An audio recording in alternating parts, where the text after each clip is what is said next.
Propôs-se a um grupo de alunos de uma escola que criticasse e apresentassem sugestões sobre um projeto de uma pequena pista de treino para um desporto em que vários atletas se deslocam num trenó ao longo de uma pista de gelo procurando percorrê-la no mais curto intervalo de tempo possível.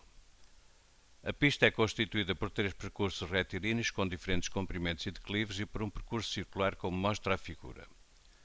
Suponha que a trajetória do trenó no percurso circular é horizontal, existindo uma parede vertical de gelo que o mantém nessa trajetória. Na figura, o percurso circular BCD é apresentado em perspectiva. O trenó deverá atingir o ponto F com velocidade nula e em segurança.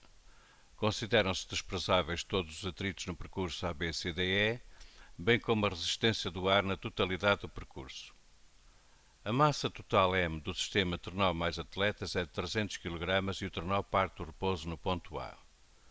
Qual dos seguintes gráficos melhor representa o valor da aceleração do sistema trenó mais atletas em função da posição ao longo do percurso AF?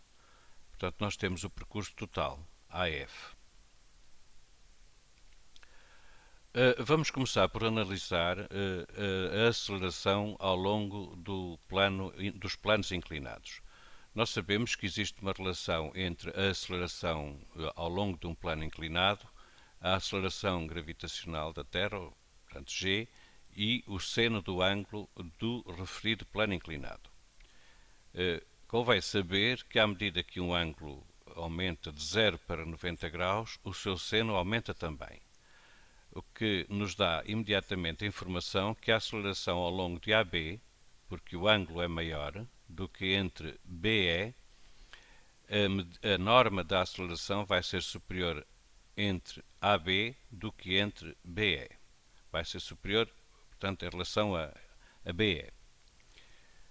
O que nos permite vir aqui ao gráfico e eliminar, vamos ampliá-lo um bocadinho, e eliminar algumas opções. Por exemplo, a A estará eliminada independentemente do que acontece entre B e D ou entre E e F, porque acabamos de ver que a aceleração ao longo da rampa AB é superior à aceleração ao longo da rampa DE. Não há nenhum com mais estas características, portanto, o A está eliminado. E olhando aqui de repente para o B, nós também podemos eliminar e já. E já porquê? Porque a aceleração ao longo de qualquer rampa é constante, porque só depende de G e do ângulo. Como G é constante e o ângulo também é constante, o A terá que ser constante. E nós vemos aqui no percurso AB a aceleração a ser variável. Portanto, este gráfico está também eliminado. Temos aqui a opção C. Ora, se olharmos para a opção C, ela está certa em relação às considerações que fizemos em relação às acelerações na rampa AB e DE, porque a aceleração da rampa AB é superior à aceleração da rampa DE. Vamos ver agora o que é que acontece entre EF. Ora, entre EF vai haver uma diminuição de velocidade. Isso só é possível se houver uma força de atrito que aponta em sentido contrário ao de movimento, obviamente. Conclusão: a aceleração terá que ser negativa para que a velocidade diminua. E, portanto, este gráfico também está de acordo com este raciocínio, porque temos aqui uma aceleração negativa. Resta-nos aqui este pormenor. Ora, este pormenor aqui, nós aqui também temos uma aceleração constante.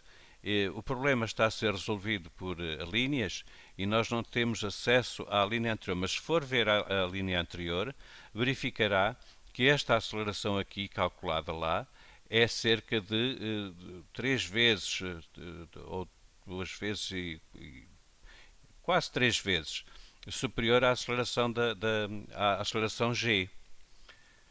Pelo que o gráfico que responde ou que interpreta as acelerações ao longo destes percursos todos é o gráfico C. Poderíamos às vezes estar tentados em escolher o gráfico D, porque ele responde bem no percurso AB, também responde bem no percurso BD e responde bem no percurso DE, de acordo com as considerações que fizemos antes. E porquê é que responde mal no percurso EF? Bom, para já a aceleração é variável, mas isso não era um impeditivo. Desde que a força de atrito aqui fosse variável, podíamos ter aqui uma aceleração variável. O que não podemos ter é uma aceleração positiva e depois uma aceleração negativa. Ou seja, a aceleração negativa até podemos ter, porque obriga o corpo a parar. Mas esta aceleração positiva dava-nos este bocadinho aqui, dava-nos a informação de que teria havido uma força a atuar no sentido do movimento. Ora, isso não aconteceu porque entre E e F unicamente atua a força de atrito. Portanto, esta opção também está eliminada, pelo que a opção correta é a opção correta é não, está aqui qualquer pormenor, não consigo. A opção correta é a opção C,